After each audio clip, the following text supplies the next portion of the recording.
Je voudrais laisser notre quatrième grand témoin prendre la parole devant vous en le remerciant de sa présence, Dominique Seux, directeur délégué des Échos.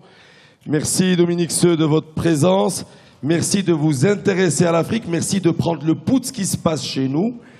Et merci de nous donner aussi votre regard parce que l'économie mondiale est en train de changer.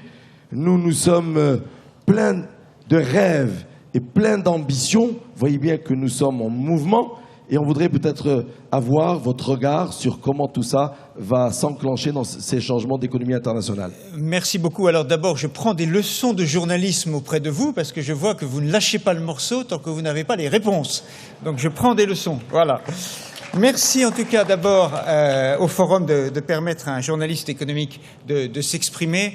Et vous savez, la position de journaliste, elle est à la fois facile parce que vous tous ici, vous êtes des acteurs, nous sommes des commentateurs. Et c'est toujours plus facile d'être un commentateur. Mais ça a un avantage, c'est que ça donne une certaine liberté de ton. Donc je vais vous faire part de quelques réflexions d'ordre général après avoir entendu les travaux depuis hier. Peut-être simplement, parce que je vais essayer d'être rapide, je sais bien que chaque minute vous éloigne de la remise si je suis trop lent, des trophées Sud-Sud et du déjeuner qui est derrière. Donc je vais juste faire part de 5 réflexions qui sont 2 convictions, 2 interrogations et me semble-t-il un défi pour nous tous. La première conviction, c'est que je crois que vraiment c'est le moment de faire des changements structurels. À la fois dans les modes énergétiques, mais dans les modèles de croissance, parce que la période dans laquelle nous entrons, 2016, c'est à nouveau, je n'utilise difficilement l'expression, le climat se refroidit un peu, le climat économique. C'est-à-dire que nous avons eu pendant longtemps des cycles économiques qui tournaient autour de 7-8 ans. Aujourd'hui, nous ne savons pas très bien si nous avons encore des cycles, et en tout cas, si nous avons des cycles économiques, c'est de 2-3 ans. Et on voit bien que début 2016, il y a un petit peu un climat général de refroidissement, à la fois parce qu'il y a de plus en plus de pôles économiques de taille et de puissance comparables, chacun influence sur les autres, et il n'y a plus, comme on dit, de pilote dans l'avion économique. Et nous avons épuisé les politiques monétaires, les politiques budgétaires, et donc ce sont les réformes structurelles qui sont maintenant, qui doivent être au premier rang. Si on regarde l'Afrique, alors croissance de 3,5% je crois l'année dernière, mais évidemment quand on regarde la croissance par tête, le revenu par tête, c'est environ 1%.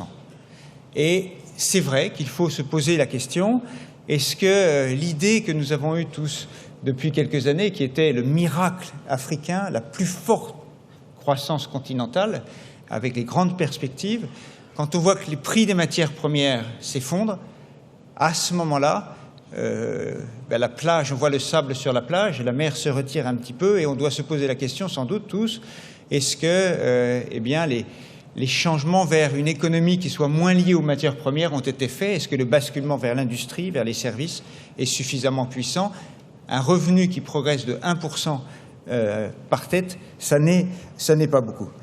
En tout cas, c'est une question qu'il faut se poser. La deuxième conviction, c'est que chaque jour qui passe nous montre que la dépendance des pays, de nos pays, tous, en Europe, en Afrique, aux matières premières, est de plus en plus, le prix de cette dépendance est de plus en plus élevé.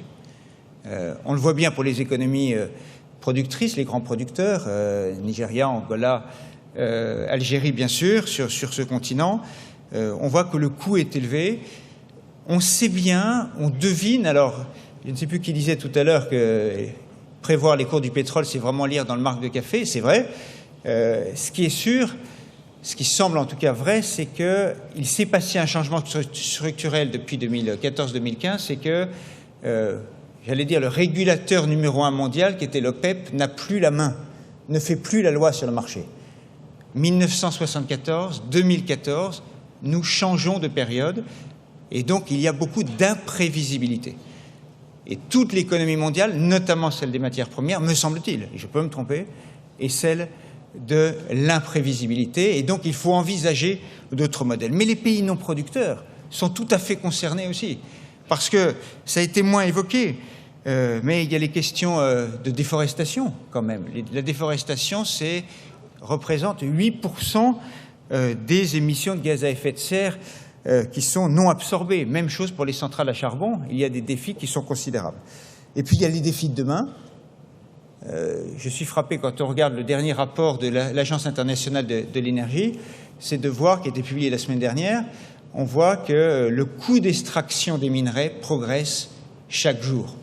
Et donc, c'est très consommateur d'énergie et nous allons avoir collectivement un problème. Deuxième conviction. Première incertitude, peut-on aller, ça a été le grand sujet depuis hier, vers croissance sud-sud, croissance endogène et croissance sud-sud. C'est vrai que quand on voit la Chine en ce moment, elle est en train de rediriger son modèle économique, après avoir beaucoup fait pendant 15 ans les exportations, et l'usine du monde est en train de rediriger un petit peu ses économies, d'essayer de la rebalancer, comme on dit. On voit bien aussi que la mondialisation est en train de muter, de changer. Nous avons eu un développement considérable depuis une quinzaine d'années des échanges entre les grandes zones économiques. Le développement du commerce international se fait maintenant à l'intérieur de chaque zone. Quand on regarde les courbes du commerce mondial et les courbes du commerce mondial dans chaque zone, l'Europe, l'Afrique, l'Asie, le commerce intra-asiatique est celui qui se développe le plus. Donc il y a effectivement quelque chose, il y a une intuition très forte sud-sud, mais pour chaque zone, d'un fonctionnement, j'allais dire, de la mondialisation qui est différent et porteur de richesse. Alors après, évidemment, pour rebalancer ces économies, il faut des capitaux. On a parlé des capitaux privés. On sait que les finances publiques sont un peu épuisées partout, même si d'énormes efforts d'investissement ont été faits, notamment en Afrique, d'investissement public, et il faut évidemment les saluer. Quelles vont être les ressources? Moi, j'en mentionnerai juste une que je trouve intéressante. Je ne sais pas si vous avez vu depuis quelques années, et ça s'est accéléré depuis quelques mois, la volonté des États, États-Unis, Europe, d'aller regarder les comptes des grands groupes mondiaux et ce qu'on appelle les prix de transfert. Où localisent-ils les bénéfices? Vous avez vu que les États-Unis, le fisc américain, est en train d'essayer de ramener sur son territoire les bénéfices pour qu'ils se répartissent mieux. L'Europe fait la même chose. Google France a annoncé hier qu'elle réclamait à Google 1,6 milliard d'euros pour les années passées de bénéfices non payés en France. Sur le fond, je ne sais pas si c'est justifié ou pas. Il y a des débats. Mais peut-être que pour les États dans les années qui viennent, il y a peut-être une ressource potentielle, d'une bonne justice fiscale, naturellement, mais une nouvelle répartition des recettes fiscales. On sent bien que le climat est en train de changer. J'évoque cette piste parce qu'elle m'a frappé. Deuxième incertitude, la transition énergétique, la transition écologique. Va-t-on pouvoir aller au rythme? Je suis très impressionné par le rythme constatons au Maroc. 25% de NR, c'est ce que fait l'Allemagne, c'est à une vitesse considérable, c'est très impressionnant. Est-ce que l'ensemble des pays européens, africains, peuvent aller sur ce rythme-là? Bon, nous avons eu les chiffres tout à l'heure. C'est-à-dire que le coût des énergies renouvelables baisse spectaculairement. Les appels d'offres pour l'éolien en Europe, c'est 80 € du mégawattheure. Je crois qu'ici, c'est autour de, ça a été dit, je crois, de 35-40 €. C'est lié évidemment à la puissance, à la régularité du vent, mais c'est extrêmement prometteur. Et donc il y a des exportations peut-être du Maroc et d'ailleurs vers l'Europe d'énergie dès que technologiquement ça répondra. Donc oui, il y a un véritable espoir. En même temps, n'imaginons pas qu'on va se passer des énergies fossiles. Il faut une base et il faut garder, alors c'est toute la question, quel type d'énergie fossile? Est-ce que c'est le nucléaire? Il y a un grand doute sur le nucléaire aujourd'hui. Est-ce que ça reste une industrie qui est économiquement viable dans les années qui viennent? C'est évidemment la question qui se pose. Le dernier point, qui est, je crois, le défi, ce qu'on sent vraiment, enfin ce qui est vraiment intéressant, c'est de voir vous savez, l'Europe et notamment la France sont quand même frappés par une sorte de pessimisme général. Vous savez, quand vous arrivez à Paris, boum, bon, l'optimisme, la vitalité, l'envie. Il y avait une remise hier soir de prix à des jeunes entrepreneurs. Il y a une vitalité extraordinaire. Et c'est la chance de nos pays, tous ensemble, Européens, Africains, ailleurs. Il y a deux changements qui vont, à mon avis, doper la croissance dans les années qui viennent. Le premier, c'est bien sûr la jeunesse, l'importance de la jeunesse. Mais c'est le coût d'entrée pour créer une activité économique. Si je résumais un peu brutalement, une entreprise, on l'a créée il y a une quinzaine d'années, à 35 ans. On avait rassemblé les capitaux, c'était un peu lourd, un peu difficile, les idées venaient plus lentement, il y avait moins de moyens de communication. Aujourd'hui, les entreprises, pas simplement les start-up dans le numérique, se créent à 25 ans. Et ça, c'est un potentiel absolument formidable. Deuxième potentiel, me semble-t-il, pour la croissance dans les années qui viennent, partout, c'est l'entrepreneuriat féminin. Et je suis impressionné de voir que partout, le couvercle, ce qu'on appelle les plafonds de verre, les murs de verre, est en train de sauter partout, dans tous les pays du monde. Et je crois qu'il y a des réserves de croissance qui sont phénoménales. On commence seulement à en prendre conscience. Ça va être un levier tout à fait fantastique. En conclusion, je dirais simplement que, écoutez, quelqu'un a utilisé tout à l'heure l'expression, ici c'est non seulement le B2B, c'est important, hein, c'est pas quelqu'un du journal Les Échos qui dirait le contraire, bien sûr, mais c'est aussi le marché des idées. Je ne sais plus qui a dit ça tout à l'heure. Voilà, c'est ici que ça se passe. Dans les échanges, les idées nouvelles, on a entendu, moi j'ai appris énormément de choses, et donc multiplions ces échanges entre les continents, au sein de chaque zone. On aimerait aussi qu'au sein des pays européens, il y ait plus de construction européenne. C'est un autre sujet sur lequel on pourrait s'étendre, mais tous les ensembles nouveaux où il y a un marché des idées, parce que l'argent, bien sûr, on en parle, mais c'est le marché des idées quand même qui va nous faire tous changer et faire cette transition que nous souhaitons tous et qui est déjà, on le voit bien ici, un peu en route. Je vous remercie. Merci. Merci. Merci. Merci Dominique Seux. J'attendais le micro. Juste une question et on conclura ainsi. Merci pour vos propos, merci pour votre recul. Vous avez passé 2 jours avec nous. Si vous deviez titrer quelque chose sur l'Afrique lundi, quel serait votre titre? C'est un peu... Je ne sais pas si on m'entend. Je crois que c'est un peu l'aller-retour de mon invitation tout à l'heure. Bon, qu'est-ce que je titrais mais je crois qu'on est dans une période... vous savez, ce qui caractérise la période, si on oublie le pessimisme qui est parfois un petit peu lourd dans certains pays, c'est l'innovation et l'envie. Ça n'est pas un titre, mais la rencontre des innovations technologiques et de l'envie de nouvelles générations aussi de changer un certain nombre de choses, cette rencontre-là donne des fruits formidables. Alors je vous laisse faire un titre avec ça et vous me le donnez et moi je l'imprime. Merci beaucoup. On va retenir avec sa capacité d'innovation, l'Afrique démontre son envie. Merci à vous, messieurs, les grands témoins de cette clôture. Je vous laisse retourner dans la salle sous les applaudissements de nos participants.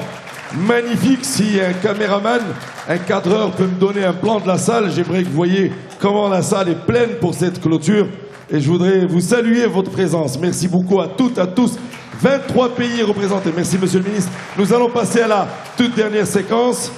Et nous allons passer à cette séquence aussi très attendue lors de nos forums Afrique Développement. C'est la séquence consacrée au trophée de la coopération Sud-Sud. Je voudrais appeler à mes côtés 2 personnalités. Madame la présidente de l'Union tunisienne du commerce, de l'industrie et de l'artisanat, l'UTICA, présidente du jury des trophées de la coopération Sud-Sud, Madame Ouidad Bouchemaoui. S'il vous plaît, madame.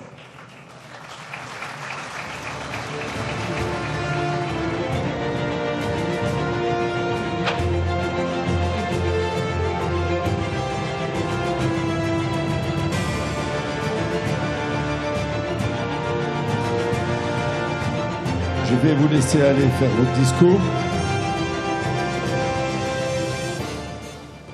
Je voudrais, si vous le permettez, avant de vous laisser faire votre discours, d'abord vous remercier de votre présence. Et je voudrais rappeler que dans le cadre du quartet, vous êtes prix Nobel de la paix 2015. Et pour cela, je vous demanderai, mesdames, messieurs, d'applaudir la Tunisie.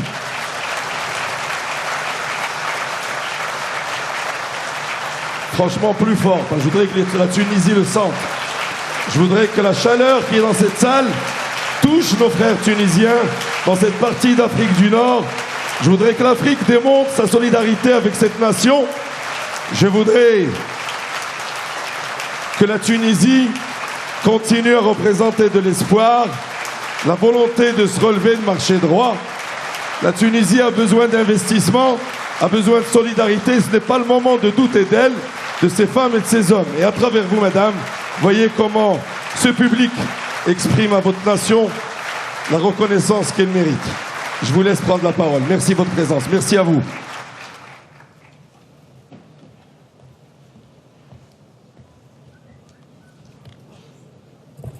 C'est pas facile de parler après tout. C'est très beau discours. Mesdames et messieurs, toutes les belles choses ont une fin et on arrive là. Mesdames et messieurs, au terme de cette 4e édition du Forum international Afrique Développement, 2 journées riches, animées et surtout chargées d'espoir et de promesses pour les Africaines, pour les Africains, pour l'Afrique. Des communications d'un niveau exceptionnel et d'une rare qualité. Des échanges intenses, débordants et passionnants. Des contacts chauds, productifs et salutaires. Que dire encore, si ce n'est combien l'Afrique est chanceuse d'avoir enfanté ce Maroc si généreux, si clairvoyant et si visionnaire.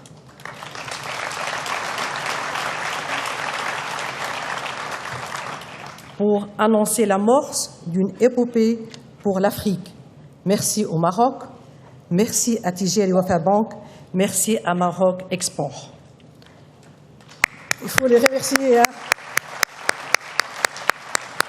Tout est parfait, Président. Parfait. Et Madame la directrice de Maroc Export, c'est vraiment parfait. Félicitations. Une épopée où chacun de nous, de quelque position qu'il soit, est appelé à s'y mettre, à s'investir et à apporter sa pierre à l'édifice. Nous n'avons pas d'autre choix que de la réussir, tant le potentiel, la volonté et la méthode sont là à portée de main. Mesdames et messieurs, le Forum international Afrique Développement vient de démontrer de la façon la plus claire que les Africains peuvent apprécier les enjeux, se mobiliser pour les nobles causes de l'Afrique et dessiner les contours de son avenir. Je pense que nous sommes en droit de nous féliciter du succès éclatant de cette 4e édition de notre forum. Grâce au choix judicieux des thématiques, à la qualité de la participation, à l'excellente organisation et aux résultats déjà promoteurs de nos travaux, j'estime, sans risque majeur de me tromper, qu'on devra désormais compter avec le Forum international Afrique Développement. Le monde a son Davos. L'Afrique pourra se prévaloir de son Forum international Afrique Développement. Si toutefois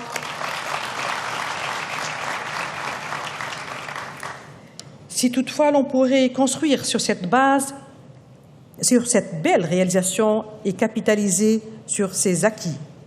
Gardons cet élan de solidarité et de coopération face au monde qui a les yeux rivés sur notre continent. Soyons fiers d'appartenir à ce continent face aux groupes de pression qui convoitent ses richesses. Ayons confiance en l'énergie de notre jeunesse. Ayons confiance en l'avenir. L'avenir nous appartient de toute façon. Mais cet avenir, il faudra le bâtir par les moyens qui sont les nôtres et par les partenaires solides qui croient au co-développement. Tijeri Wafa Bank et Maroc Export, que nous nous remercions jamais assez, nous ont permis de fêter les premiers jalons. Je suis persuadée que les relais sont assurés grâce à une génération de femmes et d'hommes déterminés, engagés et dotés d'une mission. On ne peut plus être clair. Le Forum international Afrique Développement leur consacre d'ailleurs l'un des moments les plus forts de son programme, les trophées de la coopération Sud-Sud, dont j'ai eu l'immense plaisir et le plus grand honneur de présider son jury. Mais au-delà des résultats qui vont être annoncés tout de suite, je suis intimement convaincue que tous les candidats, sans exception, sont tous gagnants. Nous sommes tous gagnants avec le Forum international Afrique Développement.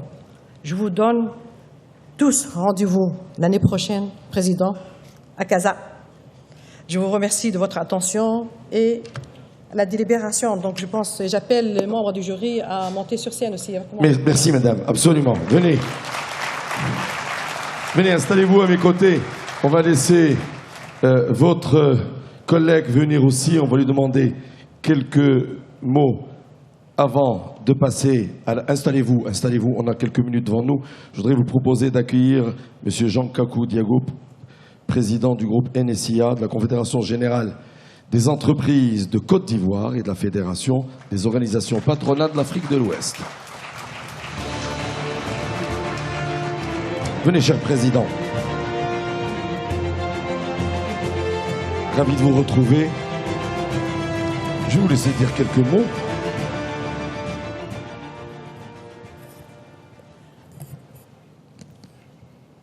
Il n'était pas prévu que je parle. Et en plus, madame m'a si bien parlé que je ne trouve pas de mots pour dire plus que merci. Merci à Tijari Bank, merci à Maroc Export, merci à tous les participants à ce forum. Et comme elle a dit, rendez-vous pour l'année prochaine. Merci. Merci. Venez, venez. Bien, nous allons maintenant découvrir, si vous le voulez bien, les différents nominés pour ce trophée de la coopération Sud-Sud. Alors, je voudrais demander en régie si on peut m'assister. Oui, j'ai appelé les membres du jury, madame. J'ai perdu ma fiche et quand on est en direct comme ça fait un peu idiot parce qu'on n'a pas tout dans la tête. Donc, si on peut m'aider au fur et à mesure, si on peut me redonner une copie de la fiche, j'aimerais bien. J'aimerais proposer de venir, on va se mettre debout, et d'avoir avec nous tous les membres du jury et tous les présidents des organisations patronales de l'Afrique qui sont parmi nous. Les présidents des associations patronales, s'il vous plaît. Faites-moi le plaisir de venir à nos côtés et on va ensuite demander au président Ktiani de venir. Venez, mais venez, mon cher président. Si je vous invite, c'est que, voilà, absolument, les membres du jury, tous les membres des jurys et les présidents des organisations patronales, voilà, les membres des jurys, les présidents des organisations patronales. Voilà, moi, j'aime bien voir les patrons, des personnalités importantes comme ça à mes côtés. Et vous allez voir qu'avec le poids financier que ça représente, cette scène va lever la salle comme ça. Je voudrais vous proposer d'accueillir à mes côtés aussi la directrice générale de Maroc Export sous vos applaudissements. Et à travers elle, c'est toutes ces équipes que je voudrais qu'on félicite. Madame Zahra Mafiri, venez madame, venez. Je vais venir vous saluer et vous chercher parce que vous méritez bien. Venez madame, venez. Et je voudrais vous proposer d'accueillir aussi à nos côtés le président Mohamed Ktiani, président du groupe Attijari Wafa, groupe panafricain. Venez mon cher président. Je voudrais que nous découvrions maintenant les... Merci, hein, c'est magnifique, vous voyez, les gens de la régie vous ont mis une fiche entre les mains et on y arrive très facilement. On va découvrir les nominés pour ce trophée. Mais juste avant... J'aimerais vous poser une question, je vais vous donner un micro. Oui, parce qu'eux, ils veulent savoir qui a gagné, mais j'aimerais... Madame la Présidente, dites-moi franchement, est-ce que vous avez eu des discussions à un moment donné dans votre jury ou est-ce que vous avez pu vous mettre d'accord très vite? Très vite, je ne sais pas, mais moi, on était très direct, très honnête aussi, puis on a fait le choix entre nous et chacun a décidé, mais... la majorité, on s'est mis d'accord peut-être sur les trois gagnants. Hein. La procédure, oui, bien sûr. Les critères de choix, oui. Et tant que nous sommes le premier responsable des patronats, je pense qu'on a fait le choix judicieux de choisir ceux qui méritent un peu plus que les autres. Voilà. Merci. Mon cher président, je sais que vous n'aimez pas parler, mais moi, mon job, et je suis payé, c'est pour vous faire parler. J'aimerais vous demander quel effet, quand on est président d'un groupe aussi important, président d'un patronat comme le vôtre, d'être présidé par une femme en bon africain dans un jury.